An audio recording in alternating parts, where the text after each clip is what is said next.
Welcome back everyone, welcome to civil service study practice set number 8 लगाते हैं UPPSC के लिए।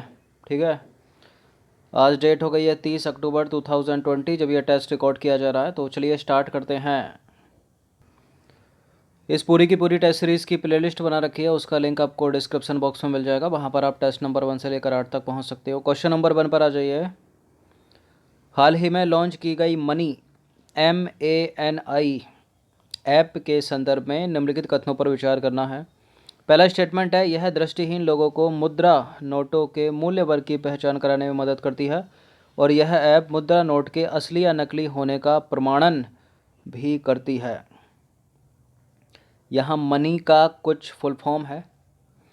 पहली बात तो यह जो एप्लीकेशन है मुद्रा नोटों के असली नकली होने का प्रमाणन नहीं करती, गलत है स्टेटमेंट। यह दृष्टिहीन लोगों को मुद्रा नोटों के मूल्य वर्ग में मदद करती है। पहला स्टेटमेंट सही है, दूसरा वाला गलत है। दो को एलिमिनेट कर दीजिए जहाँ है। इसका आंसर हो जाएगा ऑप्शन नंबर A1 ओनली। तो भारतीय रिजर्व बैंक RBI ने दृष्टिहीन लोगों की मुद्रा नोटों के मूल्य वर्ग की पहचान करने में मदद करने के लिए एक mobile app mobile aided note identifier money launch की है और इस ऐप की कुछ विशेषताएं हैं। तो मनी का क्या मतलब है यहाँ पर? Mobile aided note identifier. यह नोट के सामने या पीछे की ओर के हिस्से की जांच कर प्रकाश की विस्तृत रेंज में महात्मा गांधी श्रृंखला और महात्मा गांधी नई श्रृंखला के नोटों की पहचान करने में सक्षम है। ठीक है, ये फ़ोटो छपा रहता है। अब देखिए, यह हिंदी अंग्रेजी में ऑडियो अधिसूचना भी देती है और कंपन जैसे गैर ध्वनि मोड के माध्यम से नोट पर मुद्रित मूल्य की पहचान कर सकती है कि कितने का नोट है, कितने रुपए का नोट है। एक बार इंस्टॉल करने के बाद इस मोबाइल एप्लीकेशन को इंटरनेट की आवश्यकता नहीं है और ऑफलाइन मोड में भी काम करती है। यह मोबाइल एप्लीकेशन मुद्रा नोट के वास्तविक या नकली मतलब असली या नकली होने का प्रमाणन नहीं देती। क्वेश्चन नंबर 2 पर आ जाइए। संयुक्त राष्ट्र शैक्षिक मनोवैज्ञानिक और सांस्कृतिक संगठन यूनेस्को द्वारा किसी भाषा को विलुप्त भाषा कब माना जाएगा? जब उस भाषा को बोलने वालों की संख्या 1000 से कम हो गई हो, या फिर जब उस भाषा को बोलने वालों की संख्या 10,000 से कम हो गई हो, या जब वह भाषा केवल आदिवासी क्षेत्र में बोली जाती है, या जब कोई भी उस भाषा को बोलने वाला नहीं होता या उसे याद नहीं रखा जाता। बताइए। देखिए, संयुक्त राष्ट्र शैक्षिक वैज्ञानिक और सांस्कृतिक संगठन यूनेस्को द्वारा किसी भाषा को विलुप्त भाषा तब माना जाता है जब कोई भी उस भाषा को बोलने वाला नहीं होता और उसे याद नहीं रखता। सी 1000 से 10,000 से कम, 1000 से कम या आदिवासी क्षेत्रों में बोली जाती हो, ये सब गलत है। तो यूनेस्को ने 42 भारतीय भाषाओं को गंभीर रूप से संकटग्रस्त क्रिटिकली इंडेंजर्ड माना है। ये चीज़ आपको याद रखनी है, प्रश्न पूछा है, इसका उत्तर है 42। संयुक्त राष्ट्र शैक्षिक वैज्ञानिक और सांस्कृतिक संगठन यूनेस्को द्वारा अपनाया गया मानदंड है, एक भाषा को विलुप्त भाषा माना जाता है जब कोई भी उस भाषा को बोलने वाला नहीं होता या उसे याद नहीं रखा जाता। PCS में ये नंबर वाले प्रश्न सीधे सीधे पूछे जाते हैं कि यूनेस्को ने कितनी भारतीय भाषाओं को क्रिटिकली इंडेंजर्ड श्रेणी में डाला है। तो 42 है वर्तमान संख्या। स्वच्छ सर्वेक्षण रिपोर्ट 2020 किसने जारी की है? स्वच्छ सर्वेक्षण रिपोर्ट 2020 किसने जारी की है? आवास और शहरी मामलों के मंत्रालय ने। ऑप्शन नंबर A है इसका आंसर। तो केंद्रीय आवास और शहरी मामलों के मंत्रालय यानी ministry of housing and urban affairs ने 31 दिसंबर 2019 को स्वच्छ सर्वेक्षण 2020 की पहली और दूसरी तिमाही के परिणामों की घोषणा की। और अब कब करेगा? देखिए, 2020 की कर दी 31 दिसंबर 2019 को, यानी 21 की होगी कब? दिसंबर 2020 में या नवंबर में। ठीक है, अब देखिए ये रिपोर्ट क्या कहती है। इंदौर और जमशेदपुर लगातार 2 तिमाहियों में क्रमशः 10 लाख से अधिक आबादी वाले शहरों और 1 लाख से 10 लाख तक की आबादी वाले शहरों की श्रेणी में स्वच्छता चार्ट में सबसे ऊपर हैं। यानी इस रिपोर्ट के अनुसार इंदौर, भोपाल का इंदौर और जमशेदपुर लगातार 2 तिमाहियों में स्वच्छता श्रेणी चार्ट में सबसे ऊपर हैं। मध्य प्रदेश का इंदौर और जमशेदपुर।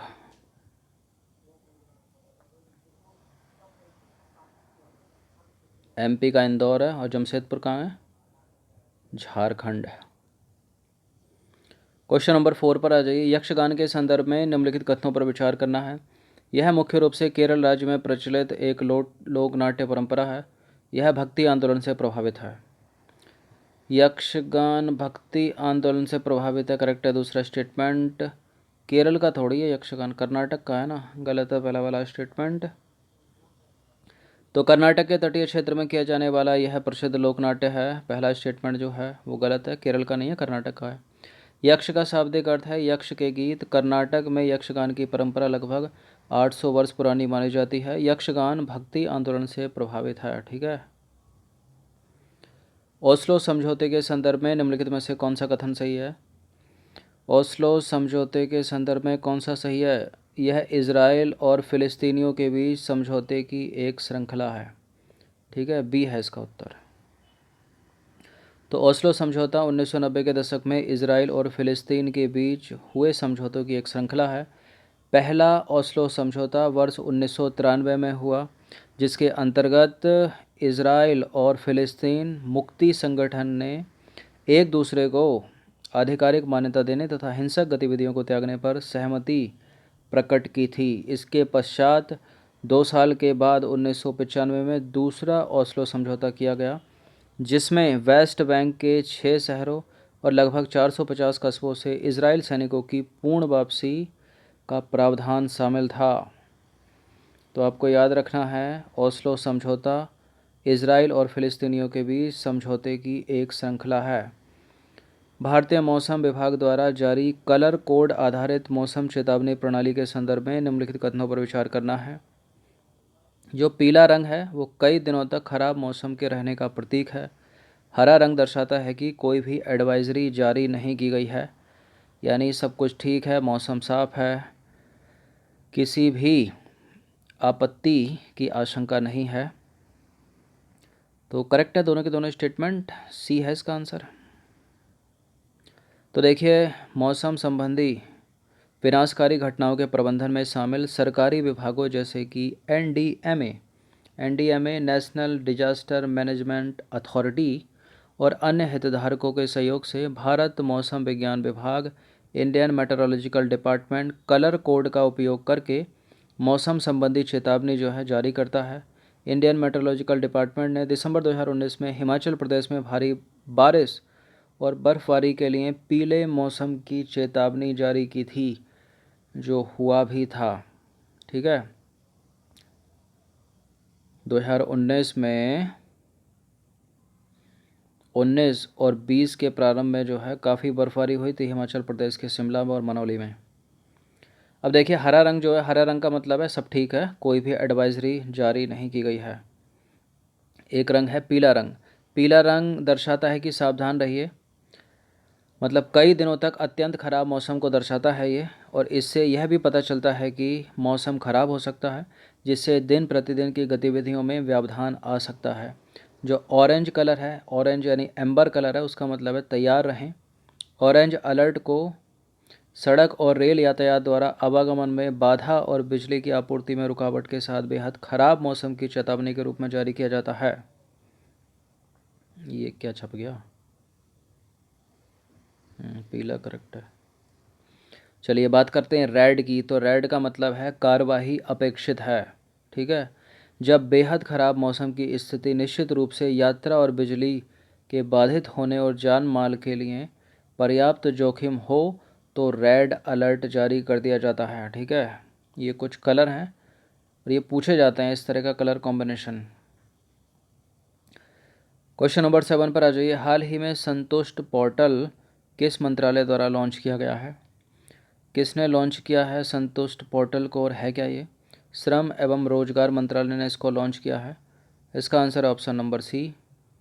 तो भारत सरकार के श्रम एवं रोजगार मंत्रालय यानी ministry of labour and employment ने ज़मीनी स्तर पर श्रम कानूनों के क्रियान्वयन की निगरानी के लिए संतोष पोर्टल शुरू किया है।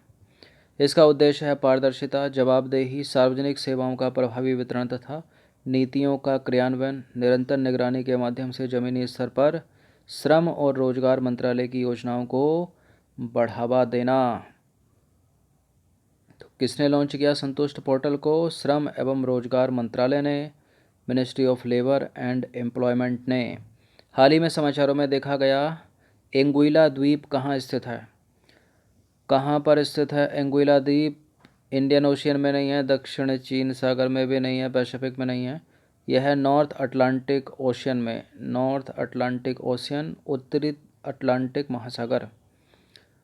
तो देखिए, एंगुइला कैरेबियन सागर में एक द्वीप है जिसने 2 नवीन प्रौद्योगिकियों, आर्टिफिशियल इंटेलिजेंस और बेनिटी यूनिफॉर्म रिसोर्स लोकेटर के माध्यम से वित्तीय लाभ कमाया है। यह पूर्वी कैरेबियन सागर में स्थित एक ब्रिटिश समुद्र पारीय द्वीप है, अर्थात इस पर ब्रिटेन का अधिकार है। इसका निर्माण जो है मूंगा एवं चूना पत्थर से हुआ है और यहाँ की जलवायु है उष्णकटिबंधीय। कैरेबियन सागर जो है, कैरेबियाई सी, अटलांटिक महासागर का एक भाग है जो मैक्सिको की खाड़ी के दक्षिण पूर्व में है। ठीक है। व्योम मित्र के संदर्भ में कुछ स्टेटमेंट है, यहाँ पर बताना कि इनमें से कौन सा सही है। व्योम मित्र एक रोबोट है, इसरो ने बनाया इसको, और यह गगनयान मिशन के घटकों में से एक है। 2021 में जाएगा ना गगनयान? बिल्कुल, यह गगनयान मिशन के घटकों में से एक है और एक तरह से प्रैक्टिकल के तौर पर इसको भेजा जाएगा पहले, उसके बाद जाएंगे मानव। बिल्कुल, इसको इसरो ने बनाया है और ये एक रोबोट है व्योम मित्र। तो इसका आंसर हो जाएगा ऑप्शन नंबर डी, उपरोक्त सभी। इससे रिलेटेड प्रश्न पूछा है थंबनेल पर। तो देखिए, हाल ही में भारतीय अंतरिक्ष अनुसंधान संस्थान इसरो ने मानव युक्त गगनयान मिशन हेतु एक अर्धमानवीय हाफ ह्यूमैनॉइड रोबोट व्योम मित्र को लॉन्च किया है।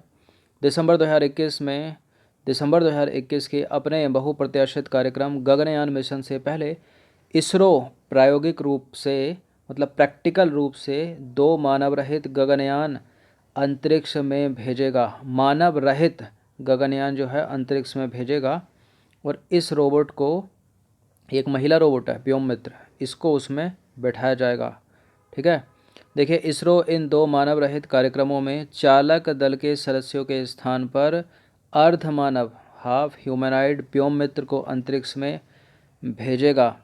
देखिए, यह महिला रोबोट जो है अंतरिक्ष में इंसानों की तरह काम करेगी और जीवन प्रणाली की संरचना पर नज़र रखेगी। इसरो द्वारा विकसित अर्ध मानव का यह प्रोटोटाइप एक महिला रोबोट है। ठीक है।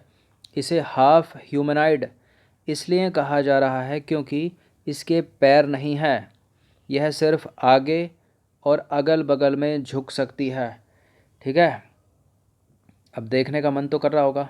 अब देखिए, व्योम मित्र रोबोट को मानवीय गतिविधियों को समझने और उन पर प्रतिक्रिया देने के लिए इसमें सेंसर, कैमरा, स्पीकर, माइक्रोफोन और एक्सीक्यूटर्स जैसी तकनीकों से इसको सुसज्जित किया गया है।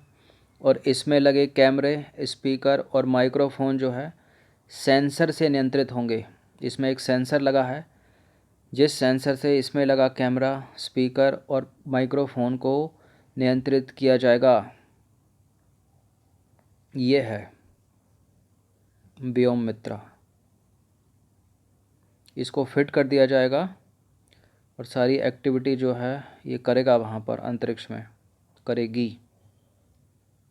हाफ ह्यूमैनॉइड, ये देखिए। तो मानव से पहले इसको भेजेंगे। क्वेश्चन नंबर 10 पर आ जाइए। एशियाई हाथी के संदर्भ में निम्नलिखित कथनों पर विचार करना है। Asiatic elephant.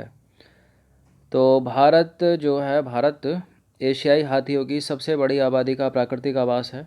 एशियाई हाथी प्राकृतिक रूप से बांग्लादेश में भी पाए जाते हैं और भारतीय हाथी को वन्यजीव संरक्षण अधिनियम 1972 की अनुसूची 1 में सूचीबद्ध करके कानूनी संरक्षण प्रदान किया गया है।